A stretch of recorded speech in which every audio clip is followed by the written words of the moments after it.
Hello all, Helen ഹാപ്പിനെസിൻ്റെ പുതിയൊരു വീഡിയോയിലേക്ക് സ്വാഗതം. വിദേശത്ത് അറിയപ്പെട്ട ഒരു കമ്പനിയിൽ വർക്ക് ചെയ്തിരുന്ന ഒരാൾ നമ്മുടെ ക്ലിനിക്കിൽ കഴിഞ്ഞ കുറച്ച് ദിവസങ്ങൾക്ക് മുമ്പ് വന്നിട്ടുണ്ടായിരുന്നു. ഓൺലൈനായിട്ടുള്ളൊരു കൺസൾട്ടേഷൻ ആയിരുന്നു അത്. അദ്ദേഹം കഴിഞ്ഞ 4-5 വർഷമായിട്ട് ഒരു ഒരു റെപ്യൂട്ടഡ് ആയിട്ടുള്ള ഒരു കമ്പനിയിൽ IT സെക്ടറിലുള്ള ഒരു കമ്പനിയാണ്. അപ്പോൾ അതിൽ വർക്ക് ചെയ്യുകയാണ്. അയാൾ കൺസൾട്ടേഷന് വന്നിട്ട് നമ്മളോട് പറയുന്ന പ്രസൻറ്റിങ് കംപ്ലയിൻറ്റ്സ് എന്തൊക്കെയാണെന്ന് വെച്ചാൽ, സാറേ ഞാൻ ഒരുപാട് കാലമായിട്ട് ഇപ്പോൾ ഒരു പെൺകുട്ടിയായിട്ട് പ്രണയത്തിലാണ്. പക്ഷേ ഇതുവരെയും വീട്ടിലൊന്നും അറിഞ്ഞിട്ടുണ്ടായിരുന്നില്ല.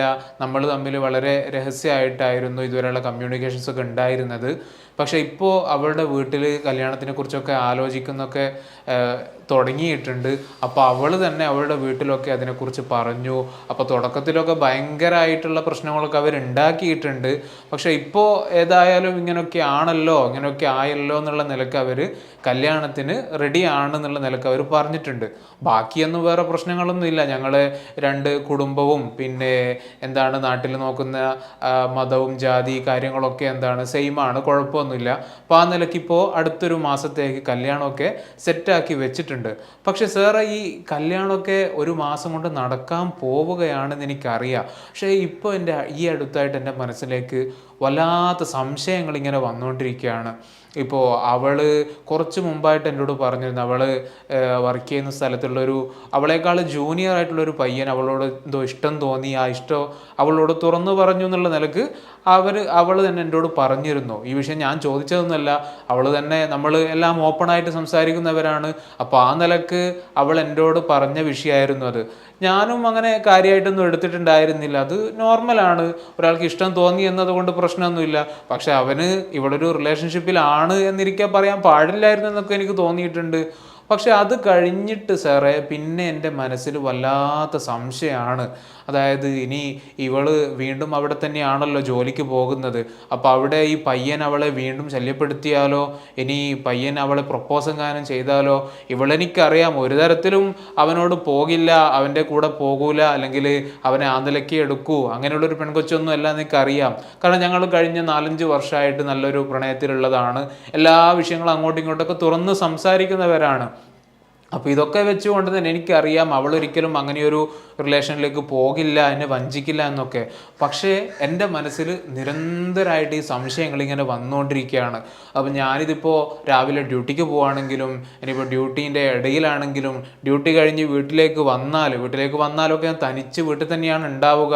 അപ്പോൾ ഈ സമയത്തൊക്കെ എനിക്ക് ഇതേ ഇപ്പോൾ ചിന്തിക്കാനുള്ളൂ, വേറൊന്നും എൻ്റെ ചിന്തയിലേക്ക് വരുന്നില്ല. ഇനി സ്ഥിരമായിട്ട് ഞാൻ അവൾ ഇപ്പോൾ അവൻ്റെ കൂടെ പോവുമോ, ഇപ്പോൾ കല്യാണമൊക്കെ ഉറപ്പിച്ച് കഴിഞ്ഞു, ഇനിയിപ്പോൾ അവൾ പോയാൽ ഞാനിനി എന്താ ചെയ്യുക, എനിക്കിനി വേറൊരു പെണ്ണ് കിട്ടുമോ, ഇനി അവൾ എന്നെ വഞ്ചിച്ചിട്ട് പോകുമോ, ഇതിങ്ങനെ വീണ്ടും വീണ്ടും റിപ്പീറ്റഡായിട്ട് ഞാൻ ചിന്തിക്കുകയാണ്.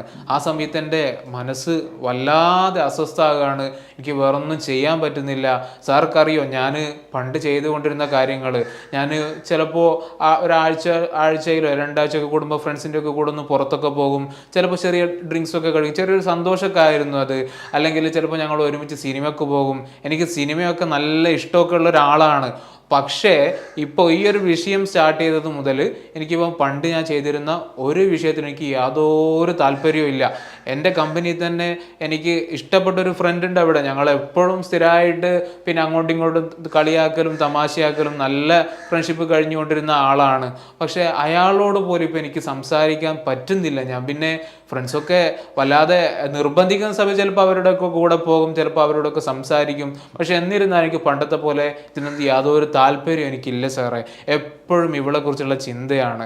എനിക്ക് ഏറ്റവും വലിയ പേടി എന്ന് പറഞ്ഞാൽ, ഇതിപ്പോൾ എനിക്ക് കല്യാണം കഴിച്ച് കഴിഞ്ഞാൽ ഈ ഒരു ചിന്ത വന്നാലോ എന്നതാണ് എൻ്റെ പ്രശ്നം. അപ്പോൾ ഈ ഒരു കംപ്ലയിൻസുമായിട്ടാണ് ഇയാൾ ഫസ്റ്റ് സെഷനിൽ നമ്മുടെ അടുത്തേക്ക് വരുന്നത്. ഇയാളാണെങ്കിൽ വല്ലാതെ പേടിയുണ്ട്, സങ്കടമുണ്ട്, ചിലപ്പോഴൊക്കെ ഈ കുട്ടിയോട് ദേഷ്യമുണ്ട്. എന്തിനാണ് ഈ കുട്ടി എന്നോട്, ഈ പെൺകുട്ടി എന്തിനാണ് ഈ ഒരു പയ്യൻ്റെ കാര്യമൊക്കെ പറഞ്ഞതെന്നുള്ള എനിക്ക് ദേഷ്യമുണ്ട്.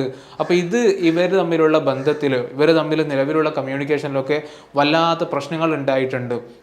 ഇയാൾക്ക് സ്വാഭാവികമായിട്ട് സംശയങ്ങൾ തോന്നുന്നു. വല്ലാതെ ആങ്ഷ്യസ് ആകുന്ന, ആങ്സൈറ്റി കൂടുന്ന സമയത്ത് ആ ഒരു ടെമ്പററി റിലീഫ് എന്നുള്ള നിലക്ക് എന്താക്കുകയാണ്, ഇയാൾ അവളെ വിളിക്കുകയാണ്. ഈ വിളി ഒരു തവണയാണെങ്കിൽ പ്രശ്നമല്ല, ചിലപ്പോൾ അവൾ ഡ്യൂട്ടിയുള്ള സമയത്തായിരിക്കും ഉണ്ടാകുക, അല്ലെങ്കിൽ അവൾ വേറെ എന്തെങ്കിലും പണീൻ്റെ ഇടയ്ക്ക് ഉണ്ടാകുക, അത് ഇയാൾ ഡ്യൂട്ടിയിലുള്ള സമയത്താണ് ഉണ്ടാവുക.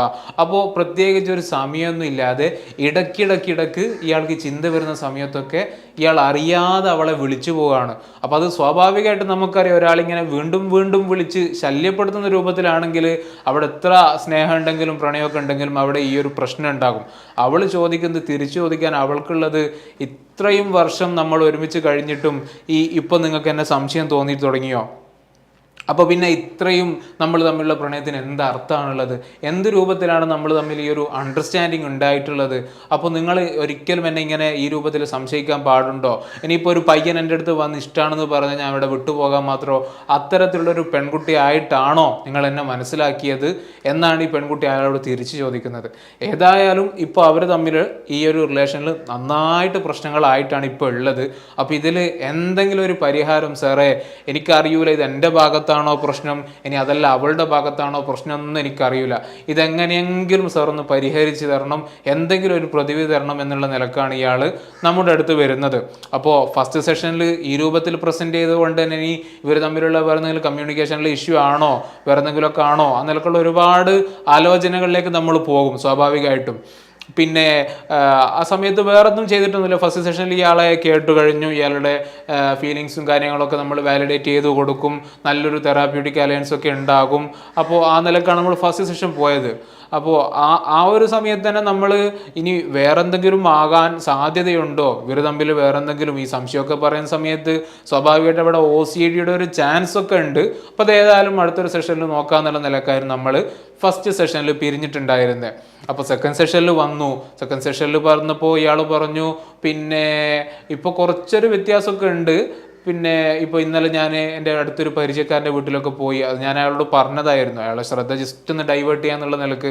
അപ്പോൾ ആ നിലക്ക് അങ്ങനെയൊക്കെ പോയിരുന്നു സാർ. പക്ഷേ എനിക്ക് എന്താണെന്നറിയില്ല, ഇപ്പോഴും അതേപോലെ തന്നെയാണ്, സന്തോഷമൊന്നും ഇല്ല, ഇപ്പോൾ ഒന്നിനൊരു മൂടില്ലാത്തൊരവസ്ഥ തന്നെയാണ്. വീണ്ടും വീണ്ടും അവളെ വിളിച്ചുകൊണ്ടിരിക്കുകയാണ്.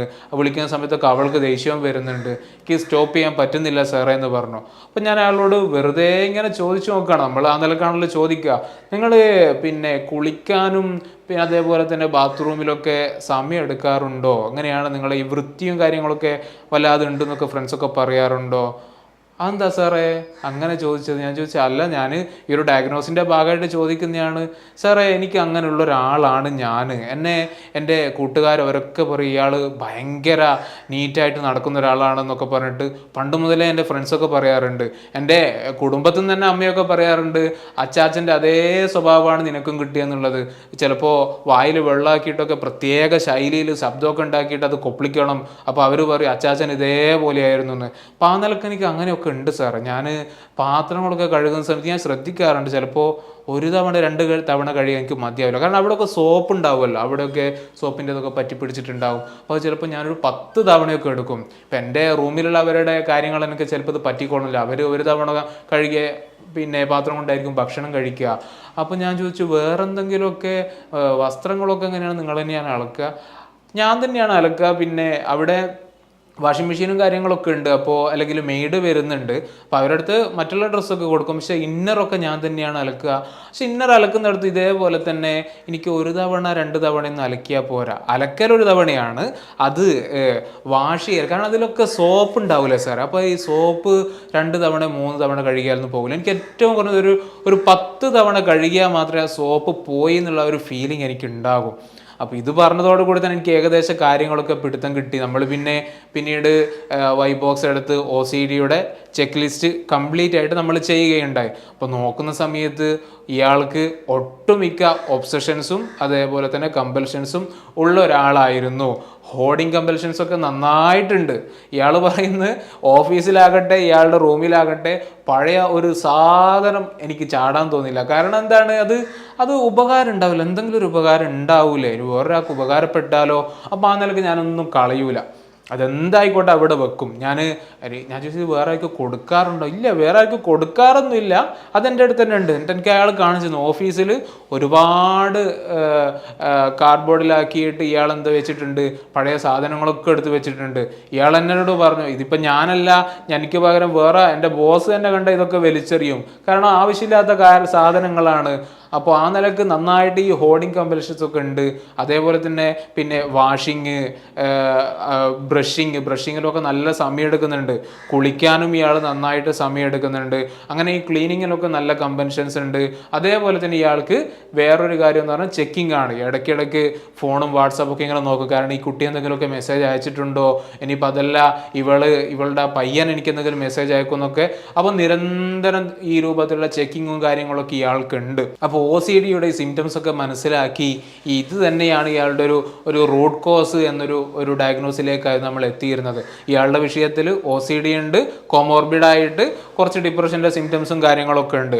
അപ്പോൾ OCD എന്താണെന്നും ഇത് ഏതൊക്കെ രൂപത്തിലാണ് നിങ്ങളുടെ ലൈഫിനെ ഇപ്പോൾ നിലവിലെ നിങ്ങളുടെ ലൈഫിനെ ബാധിക്കുന്നതും ഇതിപ്പോൾ ട്രീറ്റ് ചെയ്തിട്ടില്ലെങ്കിൽ ഭാവിയിൽ ഇത് എന്തൊക്കെ രൂപത്തിൽ നിങ്ങളുടെ ജീവിതത്തിൽ എല്ലാ ഡൊമൈൻസിലേക്കും വ്യാപിക്കുന്നൊക്കെ അയാൾക്ക് ഞാൻ കാര്യങ്ങളൊക്കെ പറഞ്ഞ് മനസ്സിലാക്കി കൊടുത്തു. ഓൾറെഡി അയാൾ ഒരുപാട് പ്രശ്നങ്ങൾ അനുഭവിക്കുന്നുണ്ട്. അപ്പോൾ അത് ഇതുകൊണ്ടാണ് OCD കൊണ്ടാണ് എന്ന് അയാൾക്ക് അറിയായിരുന്നില്ല. അപ്പോൾ അത് പറഞ്ഞ് മനസ്സിലാക്കി കൊടുത്ത സമയത്ത് അയാൾ തന്നെ പറഞ്ഞു, സാർ എൻ്റെ പ്രശ്നങ്ങളൊക്കെ മാറ്റണം. അയാൾക്ക് ഇപ്പോൾ തോന്നുന്ന സംശയമാണെങ്കിലും ഇവളെക്കുറിച്ചുള്ള ചിന്തകൾ, നിരന്തരമായിട്ടുള്ള ചിന്തകൾ, വേറൊന്നും ഇയാൾക്ക് പറ്റുന്നില്ല ഈ സമയത്ത്, മൊത്തം ചിന്തകളാണല്ലോ. അപ്പോൾ അതെന്താണ്, അയാൾക്ക് ഒബ്സസീവ് ആയിട്ടുള്ള ഫിയർ വരുന്ന അവളെ കുറിച്ചിട്ട്. അപ്പോൾ അതിനെന്തെങ്കിലും ഇയാൾ എന്താകും, ജസ്റ്റ് ഒരു കമ്പൽസീവായിട്ട് ചിലപ്പോൾ ഇയാൾ ഫോൺ വിളിക്കുകയാണ്. അപ്പോൾ ഫോൺ വിളിക്കുന്ന സമയത്ത് എന്താണ്, അവൾക്ക് ദേഷ്യം പിടിക്കുന്നു. പക്ഷെ എന്നാൽ ഇയാൾക്ക് ആ ഒരു താൽക്കാലികമായിട്ടുള്ളൊരു റിലീഫ് കിട്ടുന്നുണ്ട്. അപ്പോൾ അത് വീണ്ടും ആ ഒരു ബിഹേവിയർ ഇങ്ങനെ സ്ട്രെങ്തൻഡ് ആയിട്ട് ഇയാൾ വീണ്ടും ഫോൺ വിളിക്കുന്നു, ആങ്സൈറ്റി വരുന്നു, ഫോൺ വിളിക്കുന്നു. അവർ തമ്മിലുള്ള ബന്ധം എന്താണ്, ഓരോ ദിവസം കഴിയുന്തോറും അത് മോശമായിക്കൊണ്ടിരിക്കുകയാണ്. ഇതുമാത്രമല്ല, ഞാനീ പറഞ്ഞ മറ്റുള്ള ഒരുപാട് ഒബ്സഷൻസും കമ്പൽഷൻസും ഒക്കെ ഇയാൾക്കുണ്ട്. അപ്പോൾ ആ കമ്പൽഷൻസൊക്കെ എങ്ങനെ മാനേജ് ചെയ്യണം, ഒബ്സഷൻസ് എങ്ങനെ മാനേജ് ചെയ്യണം എന്നുള്ള കാര്യങ്ങളൊക്കെ ഇയാൾക്ക് പറഞ്ഞു കൊടുത്തു. അപ്പോൾ അയാൾ സെക്കൻഡ് സെഷനിലാണ് ഈ കാര്യങ്ങളൊക്കെ നടന്നത്. അപ്പോൾ തേർഡ് സെഷൻ, ഫോർത്ത് ആകുമ്പോഴേക്ക് തന്നെ ഇയാളുടെ ഈ ഒരു കമ്പൽസീവ് ബിഹേവിയറൊക്കെ കംപ്ലീറ്റ് ആയിട്ട് കുറഞ്ഞിട്ടുണ്ട്. അതേപോലെ ഒബ്സഷൻസ് ഒക്കെ മാനേജ് ചെയ്യാൻ പറ്റുന്ന ഒരു രൂപത്തിലേക്ക് ഇയാൾക്കൊരു ഇൻസൈറ്റഡ് ആയിട്ടുള്ള നല്ലൊരു ഉൾക്കാഴ്ചയൊക്കെ വന്നിട്ടുള്ള ഒരു വ്യക്തിയായിട്ട് ഇയാൾ മാറി എന്നുള്ളതാണ്. പിന്നീട് അത് സ്വാഭാവികമായിട്ടും പിന്നീട് ഇയാൾക്ക് ഈ ഒരു നിരന്തരം വരുന്ന ഒബ്സഷൻസ് ഒക്കെ മാറിക്കഴിഞ്ഞാൽ പിന്നെ വൈഫിനെ കുറിച്ച് ഇങ്ങനെ ആലോചിക്കാൻ കഴിയില്ല. കാരണം വേറെ രാജ്യത്താണ് ഇയാളുള്ളത്, വേറെ വർക്കിംഗ് സ്ഥലത്താണ്. അപ്പോൾ സ്വാഭാവികമായിട്ട് അവിടെയുള്ള കാര്യങ്ങളൊക്കെ ഇയാൾക്ക് ചെയ്യേണ്ടതായിട്ട് വരും. അപ്പോൾ അതൊക്കെ ചെയ്യുന്ന സമയത്ത് ഇവളെക്കുറിച്ചുള്ള ചിന്തകളൊക്കെ പതിയെ കുറഞ്ഞു തുടങ്ങി. അപ്പം പിന്നെ എപ്പോഴെങ്കിലും സമയം കിട്ടുമ്പോഴാണ് ഇയാൾ വിളിക്കുന്നത്. അപ്പോൾ അവൾക്കും തോന്നി തുടങ്ങി, എന്തോ മാറ്റം ഉണ്ടല്ലോ, ഇപ്പോൾ പഴയതുപോലെ സംശയങ്ങളും കാര്യങ്ങളൊന്നും ഇല്ലല്ലോ. സംശയങ്ങൾ ഉണ്ടാകുന്നത് എന്തുകൊണ്ടാണ്, നിരന്തരം ഇവളെക്കുറിച്ചുള്ള പ്രീ ഓക്യുപ്പൈഡ് തോട്ട്സാണ് ഇയാളിങ്ങനെ വെച്ച് പറയുന്നത്, അവളെന്താകും ഇവളെന്താകും എന്നുള്ള നിലക്ക്. അപ്പോൾ അതൊക്കെ മാറിയ സമയത്ത് തന്നെ ഇവർ തമ്മിലുള്ളൊരു നല്ലൊരു റിലേഷൻഷിപ്പിലേക്ക് അവർ പോയി എന്നുള്ളതാണ് നമുക്ക് മനസ്സിലാക്കാൻ പറ്റിയത്. ഏതായാലും അവരുടെ കല്യാണമൊക്കെ ഈ അടുത്തായിട്ട് നടക്കാൻ പോവുകയാണ്. അവർക്ക് നല്ലൊരു ഭാവി ജീവിതം കൂടി അവർക്ക് ഉണ്ടാകട്ടെ എന്ന് പറയുന്നു. നമ്മുടെ ഈ വീഡിയോ കാണുന്ന പലർക്കും ഇത്തരത്തിൽ OCDയുമായി ബന്ധപ്പെട്ട പല രൂപത്തിലുള്ള പ്രശ്നങ്ങൾ പലർക്കും ഉണ്ടായേക്കാം. അപ്പോൾ അത്തരത്തിൽ ആരെങ്കിലും പ്രയാസങ്ങൾ അനുഭവിക്കുന്നവർക്ക് ഒരു സഹായകമാകും ഈ ഒരു വീഡിയോ എന്ന ഒരു വിശ്വാസം നമുക്കുണ്ട്. അപ്പോൾ ഏതായാലും നല്ലൊരു ടോപ്പിക്കുമായിട്ട് അടുത്തൊരു വീഡിയോയിൽ നമുക്ക് കാണാം. താങ്ക്